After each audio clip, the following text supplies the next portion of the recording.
Welcome to Behind the Muscle podcast. Today's guest is an IFBB Pro bodybuilder. Today's guest is Phil Clahar. Phil, welcome to the podcast. Hey, thank you very much. Thank you for having me. For sure. So Phil, we're going to jump right into things. I like to ask all my guests a couple of questions just to kind of kick off the conversation. So the first question I have for you is, who are a few of your favorite bodybuilders of all time? Well, first I would like to say definitely Lee Haney, because when I was younger, that's who I saw in the magazine all the time. So Lee Haney, and obviously I can't leave out my man Ronnie Coleman. Awesome. All right. So the next question here, what age did you start lifting weights and what was the reason behind you starting to lift weights? Oh boy, I started at 13 years old. I was 13. I was always a big kid. So, even when I was in middle school, look like I belonged in high school. In high school, look like I belonged in college. So genetically, I was blessed with some good genetics to have muscle without really technically working out until I started touching the weights. So at 13 years old is when I started. All right, awesome. So I've listened to a few other interviews or podcasts that you've been on, but I haven't really heard anything about your past. So I really love to kind of get the past in terms of childhood from my guests. And I'm really eager to kind of hear yours because I haven't heard anything about it up to this point. So if you don't mind sharing, where did you grow up? What did those younger years look like? I'm assuming you were probably involved in a lot of sports, but just kind of paint that picture of childhood for us, if you don't mind, Phil. Oh boy, that's going back. Well, I'm originally from Jamaica. I came up, my parents brought me up when I was almost 4 years old. We reside in Bridgeton, New Jersey. And I was brought up there, went to school in Bridgeton. I was a little rough around the edges when I got to middle school. I had a good support system. My mom raised five of us. It was five kids by herself. I am the only boy with all sisters. I wrestled. I got into the martial arts. I was a boxer, a Golden Glove boxer. I went to all the local gyms. I know when I got my first weight set at 13, it was the plastic weights with the sand in it. Is what my mom got me, and I was training and working out and doing that. I got into track first. My track coach, Jim Furtek, I wouldn't say I was always in trouble, but I needed something to get my mind off of constantly focus on the negatives. So he asked me to try out track. I tried it. I threw the shot put. I tried to jump hurdles, but that didn't work out. I was too big for that. And then he said, "Why don't you try wrestling?" And I was like, "Oh man, wrestling. I don't know if I want to wrestle in those little one-piece tights. So I tried it and I excelled at it. One thing that was crazy with me growing up, if it was boxing, martial arts, wrestling, or track, I just caught on very well. So we did that. I went to the States, and I actually wrestled in the States with pneumonia. And I didn't fare well, but I already had several scholarships for colleges for wrestling at the time. After college, I went to a local college instead of going to the college I really wanted to. I want to stay close to my mom. Like I said, I'm the only boy, so she's my rock. So I stayed close to home. I wrestled at Gloucester County, which was a pretty top-notch college at the time for a lot of college athletes that had low grade point averages that had to get their grade point averages up to go to a bigger college. So it was a very stacked school. After I got out of there is when I actually pursued bodybuilding per se. I got into my first show in Toms River, New Jersey in 1999. And I placed second because I didn't have Protan. I actually was speaking on this in another podcast that, I didn't think Black people needed Protan. So I took second for not having Protan. I met a lot of bodybuilders through my time between Toms River, Pennsylvania, and a lot of the local shows I did. Gunther Shortcamp, Nasser El Somebody, Jay Cutler when he was younger. And they all basically told me at that time that I had the genetics to pursue bodybuilding as a professional. Of course, I wasn't thinking that I was just having fun on the amateur circuit. I wasn't really thinking of, trying to pursue pro bodybuilding.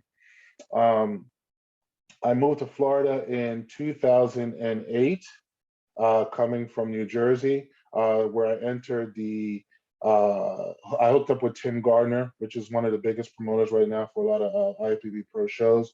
He was my first pro coach when I came to Florida. We won the Florida State in the overall. I was trying to pursue my pro card at that time because I was in my early 30s at the time, mid 30s, something like that. And I'm a citizen of Jamaica. I'm a legal resident to be here. So at the time, we didn't have all these avenues like we have now to get the pro card. So a lot of frustration set in, and I just took a break. I took a hiatus. I went on an 8-year break. Still stayed in shape. Still needed what I do to continue to look like I was bodybuilding. And then I said, let me give it one more try. So I reached out to Tim, and I think we went to Grenada. Grenada is where we went for the first show, and I needed an invite. So he basically did all the footwork for me. I got in there. I went there, and I took, oh man, I took second. And you have to, no, I'm sorry, no, they gave me third because at the time they changed a new rule. So I guess I had really big muscle bellies in my midsection, and a lot of people mistake that as a stomach, and it's not. So for that, I took third, and they scored me down for that reason. I then hooked up with Joe Stubbs, and Joe Stubbs helped me to go over to, I think we went to Canada for the Joe Rita Classic, where I competed in Masters and overall and Open. So I told my wife, I said, listen, if we get the pro card in Masters and don't get it in Open, I'm done. You know what I mean? Not too many bodybuilders succeed coming from Masters into the Open. So I got my pro card as a Master, then I got it in the Open, and I won the overall as well in Toronto, Canada. So that was basically my footwork now to step my foot on the pro stage. Awesome. Now, when you kind of first started to compete, you said your first show was in 1999. What was that experience like for you? Because oftentimes, especially somebody that's reached your status, the pro IFBB Pro status, it's something where you start lifting weights and you maybe do your first show, and I think for the most part, it's kind of like you're hooked. Was that how it was for you, Phil? Was the weight something where you could maybe take out some of your aggression or anger or frustration, and was bodybuilding something that really pulled you in right away after competing that first time in 99? I wouldn't say, I use weight training in bodybuilding. I don't really use it for aggression. It's a peace of mind. It gets me away from the everyday worldly life, dealing with my business or dealing with any type of stress. I enjoy being in the gym. It's like my chi, my zen. So I enjoy being there. When I was competing in '99, I was with a good friend of mine, Ben Hoffman. He was actually doing that show, and he was like, "Why don't you do it with me, so I don't have to do it by myself?" He had a coach, so I was like, "Well, I have no coach. I don't know what I'm doing." So I copied everything off of what he was doing, and we both did the show together. So really, the credit really comes down to Ben Hoffman that actually convinced me to do the show, and here we are today. And me and him are still actually in contact. He can't believe it. He's like, man, I remember, way back when, and I hung up my trunks, and you're still going, and it's remarkable. So I owe all that to Ben for convincing me to do that first show in Tom's River. Love it, man. Now, you said you took kind of an 8-year hiatus from competing. What was kind of life like during that time? I know that you said you stayed involved in training and fitness and all that, but during that 8 years, did you ever really have an itch to get back into competing? Or was it just kind of life happened and you just kind of were doing your thing? I always had an itch, and I think that's why I still train like a bodybuilder, even when I was off. I just believe that, honestly, tell you the truth, to be honest with myself and to be honest with you, I'm kind of happy it went that way. At the time, I just didn't see the vision God was giving me at the time. I believe that if I would have went pro at that early age, because I was, I was talented and everybody was in my ear and they were talking about the Olympia for me and all these great things, my priorities all got out of whack. And I think that's what's happened with a lot of the younger pros now. So I'm glad it went the way it did, even though I didn't see the vision, because I'm much more of a humble person. I'm in a better place now. Um, so at the end of the day, God just had a different vision for me, and it just panned out to the way it panned out. And I'm just happy it worked that way. Like I said, I would have went down a whole different road. Probably wouldn't be married or lost my wife and all kinds of crazy things, getting caught up with all the nonsense. So I'm happy it went this way. I want you to touch on, that was something I wanted to bring up at some point, and you brought it up. Faith is something that's important to me, and on your Instagram, you make it pretty clear where you stand with your faith. And you just talked about God's vision for your life. I'm really curious. I want to know, Phil, like, when did the faith side of things really come into your life, and when did you really grasp onto Jesus and understanding that He had a plan for your life? Well, my family in general we were always Christians. When I was young, it was always the kids that I don't want to go to Bible study or I didn't want to go to church. We're young. So I was surrounded with that. I think where it really, really took off for me was last year when the pandemic hit. Um, that really tests. There's a lot of things that tests our faith. When the pandemic hit and all the shows were getting canceled, and I had a gym because I train at a gym, so I had a gym to train where some people were not fortunate to have one. Um, but I just prayed, and people were losing their jobs, and I was stressing because my clients are all contracted, but when things like this happens, the contract doesn't live up. I mean, they could just, if they're not working, whatever. Let me tell you something, man. I prayed because I'm the sole provider of the family, and my clients are like, listen, let's do WhatsApp videos. We're gonna go get bands. We'll get dumbbells. Whatever we have to do to stay connected with you, and actually really helped all of us together. You know what I mean? Because when the pandemic, it was rough. It's still rough now. And I prayed on it, and I was like, God, you know, I I don't ask for much. You know what I mean? I'd asked you. There's only two things I asked God for at the time before all this was to become a pro and step on the Olympia stage. I'm a pro now, and it's crazy how he tests your faith. But he brought me through that pandemic, and my business took off during the pandemic and right after the pandemic, and it's crazy how I was going through so many hard times for so many years. And this is what one of my things that I want a lot of people to understand. Your faith is going to be challenged. It's going to be challenged where you're questioning, is there a God? Because why is this happening to good people? He's there. I watched the miracles transpire with me through the pandemic. I watch it through my clients, how they touch me.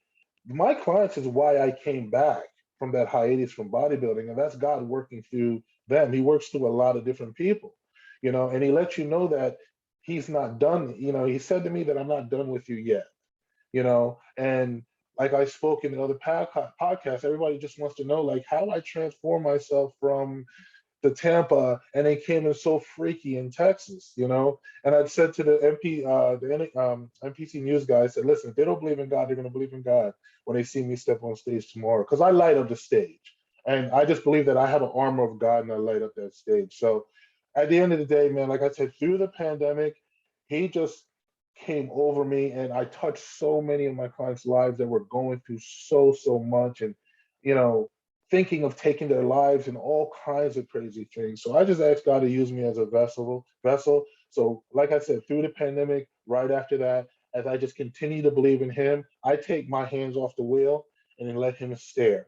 And this year prep was probably one of the toughest year.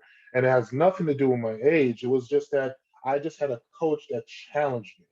And with him challenging me, I had a lot of obstacles prepping for the Tampa.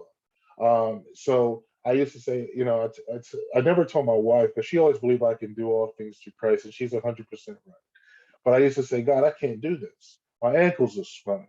My wife is, icing my ankles. She's icing my knees. My bones are hurting. And, he said to me, he said, all you have to do is just get up and put one foot in front of the other. That was it. That's all I had to hear. And every day I got up. So, like I said, through the pandemic, before the pandemic, everything is fine on all cylinders. I give him all the glory. This is not me.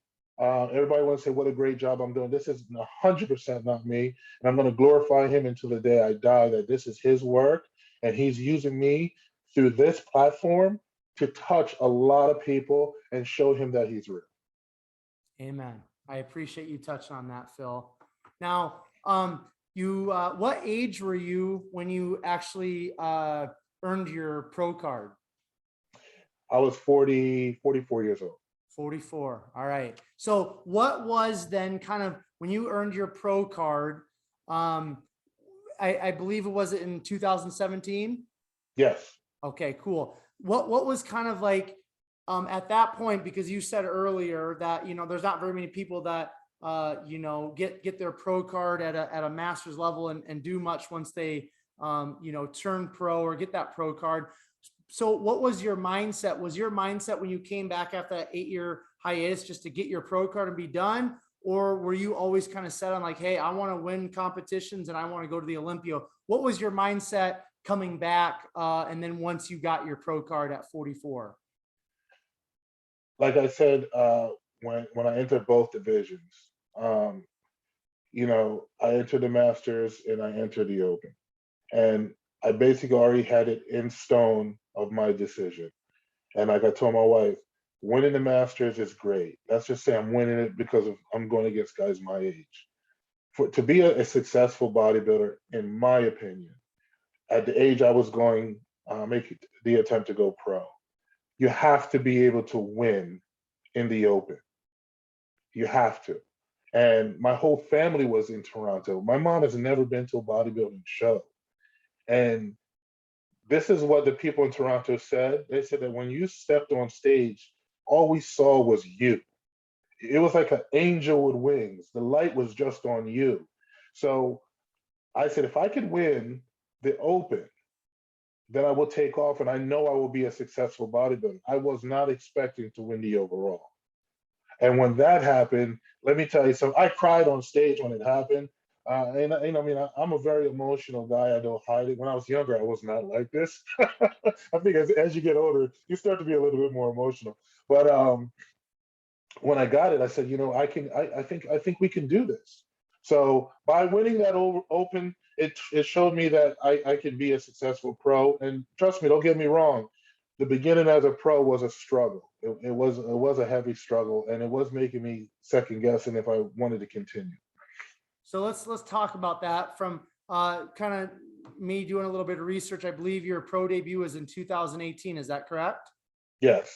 Okay. At the Tampa Pro. Cool. No, sorry, Toronto. It was in Canada. Okay. At the Toronto Pro. Yeah. Okay, so let's talk about that. I want you to talk about kind of that pro debut. You just talked about the difficulties in the beginning, because that's where we really connect with other people sharing our stories, is kind of touching on the difficulties. So talk about your pro debut, and then just touch on some of those difficulties, and then just bring us up to the competitions that you've competed in up to this point in 2021. Well, everything revolves around having everything stable around you. A stable coach, of course, your family members and so forth and so on. So my first time step on stage, I wasn't really expecting to do much, even with my shape that I have. I knew it was going to take a little bit of time, because everybody understands in the IFBB you have to earn your stripes. So they don't give you anything at all. So when I did my first show, I wasn't expecting to do well. I think I took 15th or 14th or 13th. I can't even remember. And then I went into the Tampa, and I think I hit 13th again. And I was in really good, no, not so much. The Toronto and the first time at Tampa was not so much. I think it was 2020 is when I came in really shredded, but the legs weren't there. The legs weren't there at all. So just putting time in, getting the feel. I had a couple coaches I was working with, and it didn't pan out. They were all great coaches. It didn't pan out. I just needed the right person in my corner that sees the way I see, because I'm really big on safety, and staying healthy and not, pushing limits. And I just needed someone to see eye to eye with that, and, be able to work with me with a decent off season to help me build. So coming off of those really bad placings, and I think Chicago this year is what really lit a fire. I think that's what triggered somewhat of, I want to call, anger, because I know I came in good enough shape, and to be put in the third callouts really, really upset me. My wife saw that on stage. I was really, really mad. And let me tell you something. That was another challenging obstacle there, because when that happened, honestly, I was ready to walk off stage. I was so hurt, um, just with everything I've been through and my backstory. And I was told to bring in my waist and my midsection, and I did that. I did that more than what they expected me to do. And to have other ex pros and other people saying, "You looked great. We don't know what happened. You got lost in the shuffle somehow." It just lit a fire under me. So when Tampa was coming around, I told Phil, I said, Phil said, they're not even going to see us coming, because they're hyping up all the other competitors, the other front runners. They're not going to see us coming. And what we pulled off for Tampa was ridiculous. And then, I went to the pool party afterwards, for kind of pool party, because I like to socialize with the fans, and that's one thing I'm not going to change. Sorry, Oh, you're I'm not going to change is how I interact with fans. And that's another thing I'm seeing with pros. Like, it takes the fans to get us to where we're to the big times, right? So once we get there, we tend to neglect who helped us get there. So we forget where we came from. That's really what it is, right? So I said, Phil, I think we could do better for Texas. He's like, I don't want to push the limits, man. I said, Tampa, you look good. I said, you hear what I'm telling you? We can do better. And that's what I always believe myself. I could always do better. Okay, I compete against myself, and I'm very challenging with myself. And look what happened. I mean, we pulled off something that everybody sat back and was like, "Good God!" So this year is telling me, right now, it's my time. So we got something special for next year. I know when I told MD Muscle last year, they were so excited. We got something special for next year. But yeah, that with everything from 2019 on is what started triggering me and lighting that fire that I could be a successful pro. Now, when you mention the name Phil, you're referring to your current coach, Phil Viz. Is that correct? Yes. Awesome. Talk about just how he's maybe brought you to another level and that relationship, because I know that athlete to coach relationship, like you said, it's really important to find the right person. So just touch on how Phil has helped you advance as an athlete, and a little bit about your guys' relationship, if you don't mind. Well, everybody knows when you're with a new coach. Now, granted, I was with Dorian prior, because Dorian helped me with the Chicago Pro last year. 3 weeks out, I had an issue with my coach, and Dorian stepped in. I reached out to Dorian, and he helped me through those 3 weeks. And Dorian was my coach. Dorian Hamilton was my coach. But Dorian had the big things going on in Canada with opening his gyms and so much things. And his hands were just so filled. And he reached out to me. He said, "Listen, Phil, as much as this hurts me, um, you know, uh, I'm going to have to see if you would like to work with Phil. He's part of HD. He's really good. His mind is wrapped like yours." And of course, when you're hearing that at the time, I already built a bond with Dorian. That's really not something I want to hear. So what he said was, let me hook you guys up with a phone call, and you guys could talk and just see if you mesh. And we end up on the phone for almost an hour, me, him, and my wife, were just shooting the crap and laughing. He's very, very structured, and he loves his job a little bit too much. He puts 150% in his job. In the beginning, I told him he was pissing me off with just so many different things I'm not used to doing. And he helped me step out of my shell and out of my box and try a lot of different things. I was not an AM getting up in the morning fasted cardio guy.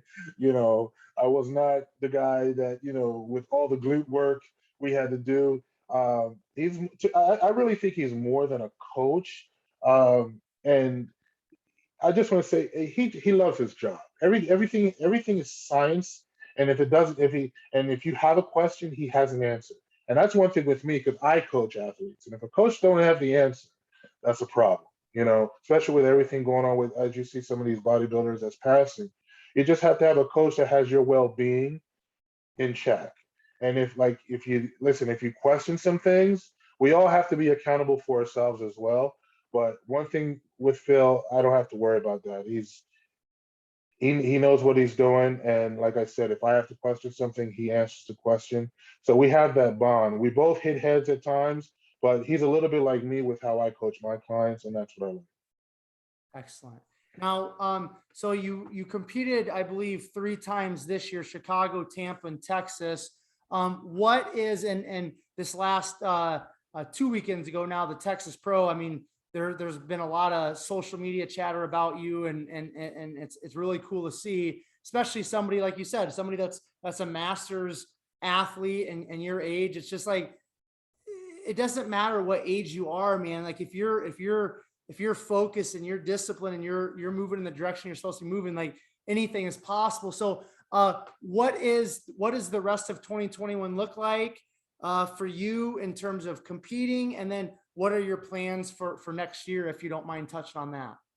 Well, right now we're in our post show, getting healthy and everything, rejuvenate itself, get my body to heal. I just got back into the gym last week, took it very slow, no heavy weights, just really light weights, push my way through. We'll step it up a little bit this week. I'll be in full capacity probably in another 4 to 6 weeks to hit that off season. So we're looking probably right now, I would say I would say late November is where we're going to kickstart to really, really start pushing, prepping for next year. We're looking to compete earlier. That's another whisper that was in my ear. I have a record of coming in towards the end of the shows.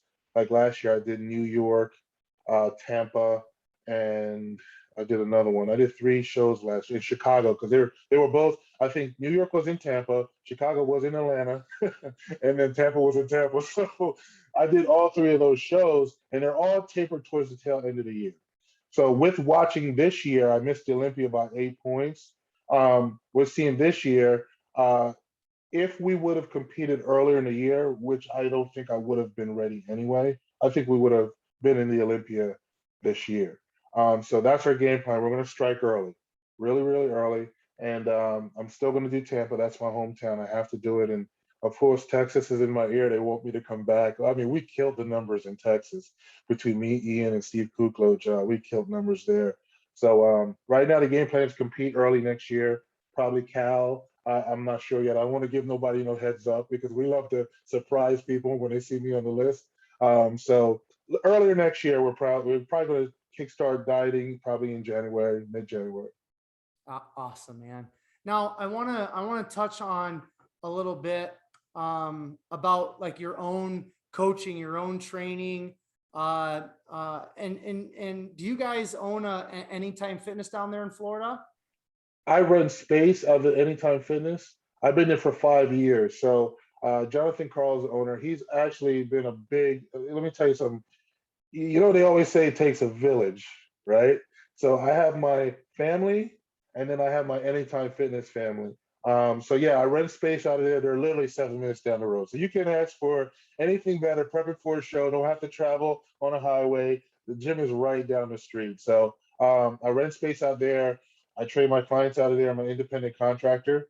So they contract me. I come in there and I train. And then I also have athletes that I train. And then I have some online clients that just for healthy fitness, coaching, health advising, stuff like that I also do as well. So what is it about coaching for you and training people, Phil, that you find fulfillment in, or you really enjoy? Like what is it about you, for you, in terms of your career that you just really value and appreciate? Oh man, I love coaching. I love coaching because I coach a lot of young athletes. Um, I have one young lady that's she's a natural pro. She's going to be competing in 3 weeks in Tampa. she looks crazy. She had a coach before me. She's from Italy. I think her husband was stationed over there. When she moved here, she said, as soon as I put in coach, you get the first thing popped up on Google. I said, that's God, girl, because the way I moved up on Google, I don't pay. It just moved up. Um, it gives me hope. Now, granted, I don't work with just anyone. I've had people that I decide not to work with because what I do is I set up a consultation, we sit down and we talk. We have to have a good rapport. I have to know that we can work together. It's not going to be me pushing you, it's just I just have to be able to. I do it with my regular clients as well, and people's like, "Wow, man, you'll turn down money." I said, "Listen, money is the root of all evil. I really don't. I mean, I have to provide for my family, yes, but I'm just not going to just put myself in situations just to make money just because. I'm just not going to do it. That's the value I have for myself. So I have young clients. I had 3 in Tampa, and my wife was telling me that lady that was backstage was like, "Man, these guys, all they talk about was their coach, and I didn't know it was Phil."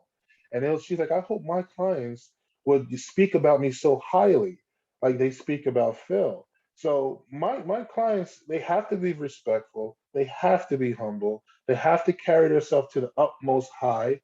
That's just how I live my life. You know what I mean? Their image of themselves as well as the image of me, right? So I just value that. And watching them grow, I have Matt Grace. I'm probably saying your last name right, Matt. I'm sorry. He's been with me for 3 years, and watching him grow and watching his family reach out to me and tell me the impact I made on his life. Because I tell everybody, listen, bodybuilding is great. Have fun doing it. Okay, have fun doing it. Don't drop your whole life and end jobs for it. Don't do that. Get your education. Do everything you do. Enjoy it. Have fun. Trust me, I put my time in, and I've done some things. Trust me, bodybuilding, even as you become a pro, it's very difficult.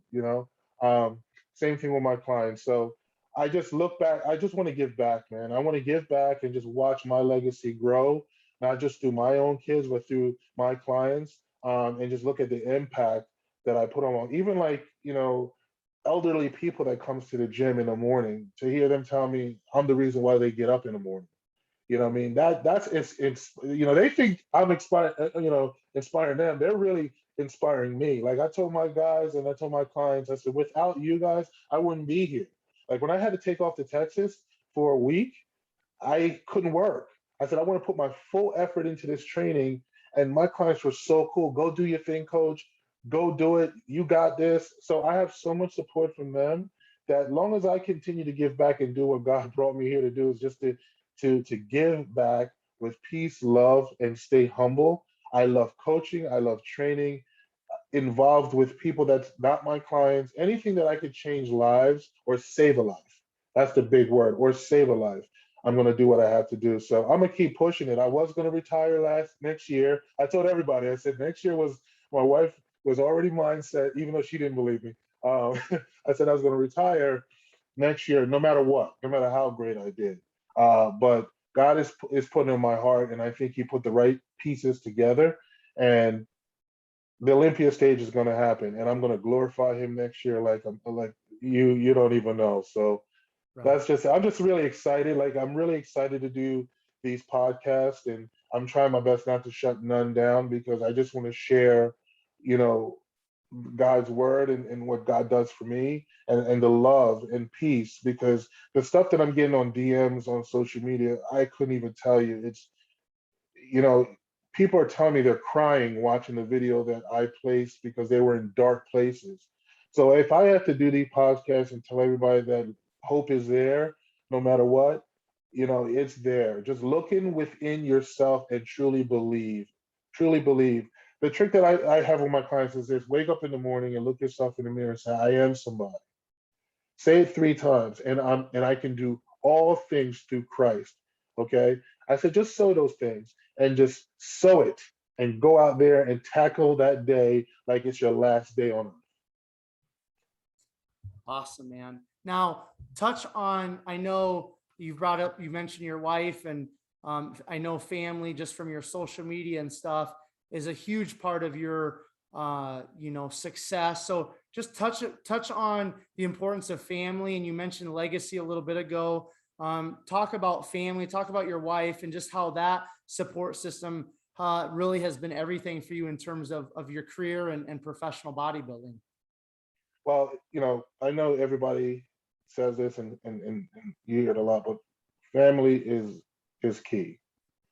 I don't think that there is no successful woman or man or successful without family. You have to have family. Now the level of success and where their mindset is and the type of person they are, that's a whole different story. But I know what worked for me. And I've always been a family person. I mean, my mom just raised us that way. And that's key too. My mom was a single parent. To try to raise a young man into becoming a man is not an easy job. It's not an easy job. And she's heavy on discipline. But I also had a circuit of other family members, wrestling coach, track coaches, my martial art instructor. So family is key for success. And my sisters, they'll fly up from Jersey to Atlanta. They were in Tampa raising the roof. And my son, I have 6 kids. My wife has 4. We have 11 grandkids. So family is a big key. She's the backbone of everything because honestly, tell you the truth, it's easy for me to go in the gym and lift weights. It's easy for me to train. It's a mindset. It's my life. I'm going to continue to do it and won't stop doing it. But to have someone preparing the food and the moral support, or when you're breaking down and you can't believe you could finish, um, man, we're totally opposite. She sees no harm in no one. Everybody is good, you know. And me, I'm that guy with the street smarts. I can see through people and I can read people. We're a perfect match. Um, but without her, honestly, I probably wouldn't be here. I probably wouldn't be where I'm at right now. Because the work that she has to put into it, and she still do it. I mean, with my Instagram, she's just on everything, and I give her praise. This time she'll say, "Oh, you don't give me no praise in the house," or I said, "Listen, when it's time, you'll get it. When I'm prepping, I'm just an evil person, For her to deal with me, um, and the pressure of raising our 3 grandkids that's in the house. We have a 2-year-old, a 6-year-old, and an 8 about to turn 9. That's not easy, especially the baby 2-year-old. So she's juggling that. I had her stop work, and I'm taking care. I'm basically paying whatever she was making at work and more, so she could just stay at home and help take care of the grandkids. Um, Prepping my food, make sure they're labeled. When the hotels, making sure they're straight, making sure I'm going to the Olympia, so she had to make sure we're staying at a suite with HD, my team, make sure all that's together. So she's the backbone of the whole financial aspect and the whole support of everything. So I always want to give her praise. I know she's gonna love it, but I'm speaking honest. Without her, I wouldn't be where I'm at right now. So family is very, very key to anybody out there. Keep your family close. Love on your family. Love on your parents. I'm seeing a lot of kids even on the street how they talk to their parents. We only have one mother. We only have one father. Your wives, love on them. Love on everybody. One of my good friends just passed. He was one of my clients. We just got the word the other day, um, and he passed. And he was dealing with a lot of demons. He reached out to me when I won Tampa to tell me what a great job I was doing and how I crushed it and how proud of me he was. And he was like, and jump on the elliptical and go on 8.5, because that's how I used to tell everybody to go, jump on the elliptical. So there's times we think people are in a good place because they're smiling. Just love on everybody. You don't know what they're going through, and that really hurt me and my wife.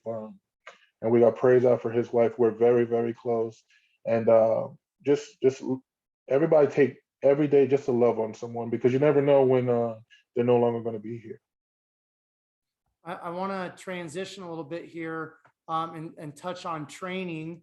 I think it's, kind of one of the things that people had said is, your legs, trying to bring those up and kind of that lower half of the body. So how did you kind of attack your leg training from, let's say, earlier in your career to where you're at today, specifically, and then I'll ask you a couple other questions about some other training stuff, but just specifically legs, Phil, what has kind of been the main focus for you to bring those up? Because that's an area that a lot of people struggle with.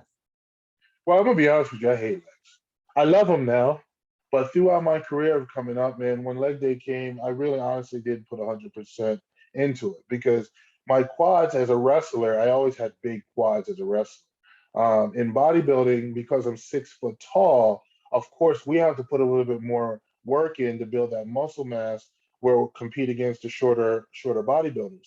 So I really put a lot of effort in keeping it basic and training smarter and not harder. So basically shifting and splitting up my legs where I focus on quad dominant and then hamstring dominant later on down the week and a little bit of glutes with a little bit of guidance from Dave Galloway, which is a close friend. Of course, Dorian Hamilton, which gave me some tips. And then Phil gave me some really, really extra tips on bringing up the hamstrings. So we have some more work to do because from the front, I'm really good. I brought up the hamstrings better than last year. But once again, I'm a taller competitor.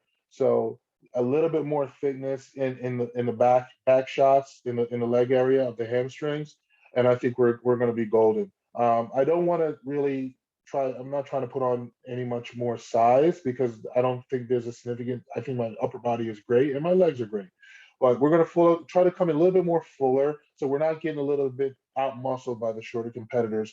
Because I brought in crazy conditioning, I was peeled, and in my eyes, with a complete package of being peeled, I mean, that should be game over right there. So we're going to focus on some little details. So yeah, I put more emphasis into my leg training, walking lunges, which I hate doing. So I'm doing exercises I don't like doing because they do matter, and just putting more mind muscle connection into the lower body. Awesome. Now, just like what is kind of like a typical training split, look like for you kind of when you're in the middle of an off season? Well, one thing I don't do is I don't change anything. When things are good, you don't change it, right? So basically Monday, I go in the gym. That's quads. I focus on quads and calves. Tuesdays is chest and tricep. Wednesday I take completely off. Thursday, we come back in now, hit hamstring and glutes, and we touch the quads a little bit. So the days that we do quads, we'll touch the last exercise with a little bit of hamstrings for a pump. And then we go in reverse when it's hamstring dominant, we'll come and touch the quads with some leg extensions just for a pump. Thursdays, it's shoulders and traps. And then Saturday, which is my favorite, is back and biceps because I love everybody sees my back shots are crazy. And then Sunday is a time for God and family. I don't work and I don't train on Sundays.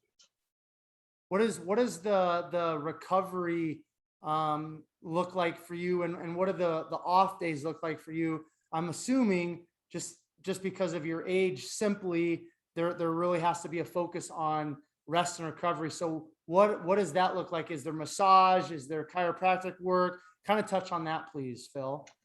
Honestly, last year I got a lot of massage therapy and chiropractic. I didn't get it this year because my work schedule is so busy. It's really, really crazy. I don't really get in much pain. What works for me, honestly, is rest. Um, I always schedule my work where I come home and be able to take a good nap for about an hour to about 2 hours. So you got my regular night's sleep, and then I have my nap in between the day. Sunday, like today, I'm just in the bed relaxing, sleeping. Nutrition is very, very key. And I made a video a little bit ago because I'm a Fisher HD athlete, and I'm gonna tell you right now, when I started their products last year, and I've been around for a while, Gold Standard, I've been around for a while with tons of supplements. They've impacted me very well with my recovery and my strength and my endurance. My focus in the gym is bar none better than it was when I was younger. It's crazy.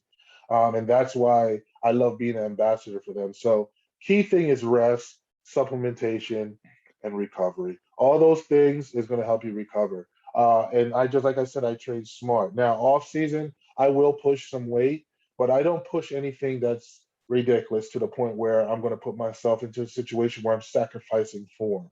Long as the form is there, I'll push the weight. But if I start pushing weight where the form is not there, it's not worth me doing. I believe food is what helps me grow and put on size. Weights just tear the muscles down and the muscle fibers. So everything's about recovery for me. What is kind of the nutrition look like? What are some of kind of the staple foods for you just in your eating regimen? Chicken, orange roughy. I'm not really a tilapia guy. I do eat a little bit more red meat than I used to.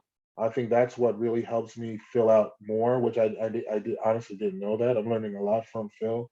Um, and I get, which is fun, I get one dessert every night, a small dessert. So our game plan is everything is still structured and clean. I do sushi rice. Um, we do our regular eggs and probably two eggs, and then we'll come in with some chicken. But everything's still chicken and fish and bison for red meat. And then like today is no carbs. So today is just strictly a little bit, not too high, but a little bit high fats, and then clean fats, but no carbs. And then tonight I have a cheat meal. So Wednesday and Sundays are the days I have no carbs at all because we're trying to keep a tight physique so we stay in striking distance. And I think that's key too with bodybuilding. A lot of people go in the off season and they really go in the off season, it's more work. And I think that's another thing that's helping me with the longevity too. I try my best not to let myself get too ridiculously out of shape because that takes an impact on me as well with my age and as well as my heart. So we have to monitor my weight with my age. I'm trying to because I could put on weight easy. I could float at 305 pounds very easy. So we're trying to monitor that, stay under the 300s just for health. And like I said, and just keep eating clean. So that's all we do. We're staying on the same foods as show prep, hasn't changed, just more carbs. Perfect. We're gonna wrap up our conversation here. I want to touch on a couple more things, and then we'll close it out. I know you've got a crazy busy schedule. You got a lot going on, but is there any hobbies kind of just outside of the bodybuilding and being at the gym training people that you enjoy? I mean, are you a football guy? Do you like to sit down on Sundays watch football? What are some of your interests outside of bodybuilding and fitness? Football is great, but it's crazy. Me and my wife picked up a hobby right before we picked up a hobby earlier this year, and we go to the gun range. That's our date night. We go and we have fun. We have fun with it.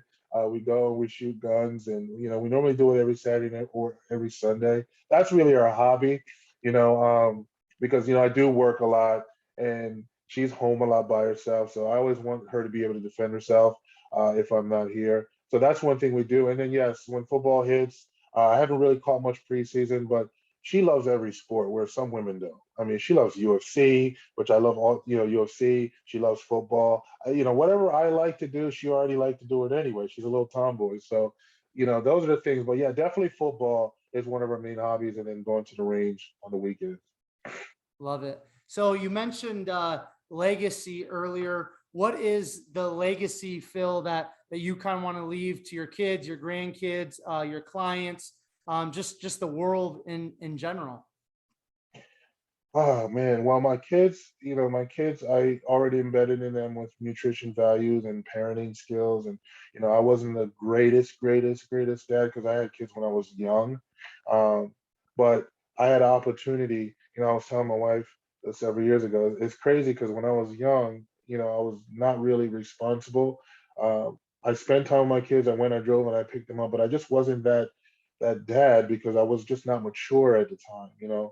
Um, but I get another opportunity with these grandkids, man. You know, um, my one grandson's in jujitsu, which I've studied jujitsu. Joseph has been in the business around my business. He knows how he's been training in the gym, Joseph, since he's been two in the gym with me. So the legacy I'm leaving back is just one work ethic, the love of God, and the love for family. Those are the three things I want to leave back. And like I said, when I'm not when that day comes and I'm no longer here, I want everybody to look back and say, that Phil guy, man, his smile, his presence, he always has an answer. There's a client that just I always have an answer for everything, but I don't. I speak what God sets in my heart. So whatever somebody's going through, it just comes off to what I need to say, he speaks through me. So it's just work ethic, love, and family. I just want to leave that legacy for my grandchildren, and then one of them could take over my business when I'm not here There you and go. run Structured There you Fitness. go. So, what, who is an athlete, an IFBB Pro bodybuilder that you are looking forward to standing next to on a stage in the future, or maybe a couple of them? Honestly, I want to stand up to the best of the best. A lot of people was asking me for the past couple of years, why do you pick these shows with these top Olympians and all this stuff? Why do you do it when you could just sneak in some of these shows like all these other guys where they're not competing early in the season and win? I want the best of the best. You know what I'm saying? This Tampa competing with Ian, dude, I loved it. When we went down to Texas and we tore that place down with Steve Kuklos, that's my first time meeting him, and he's a great, great guy. And meeting Ian again, and me and him bonded, at Destination Dallas. I just want to go up against the best of the best and stand next to them, so I know that I belong. So it's not really no designated names. I just want the best of the best when I step on stage and just have fun. So, it could be anyone. I love to go up against Big Romney, though, to tell you the truth.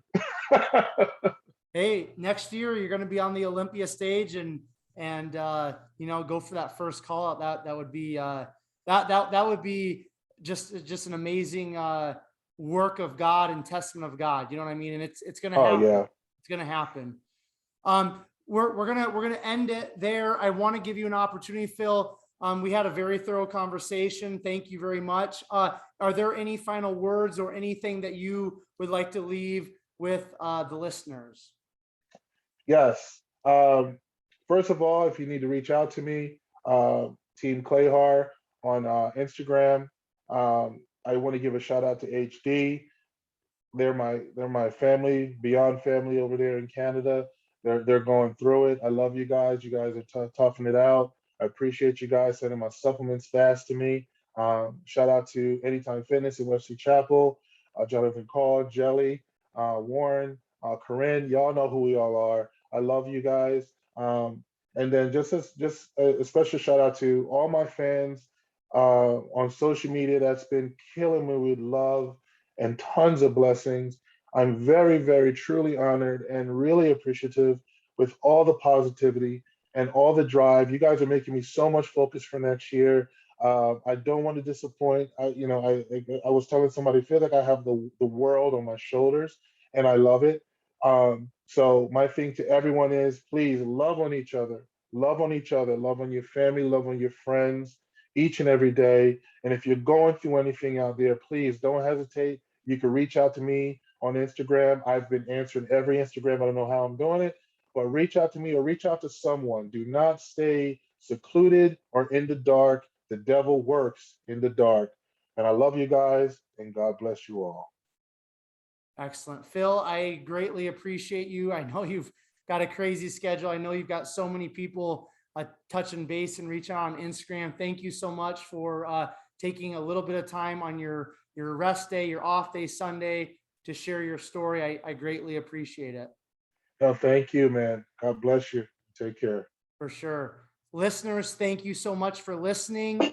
If you guys would just do me one huge favor, subscribe to Behind the Muscle podcast on YouTube. I would just love that. That's how more people find the podcast. They listen and they're positively impacted.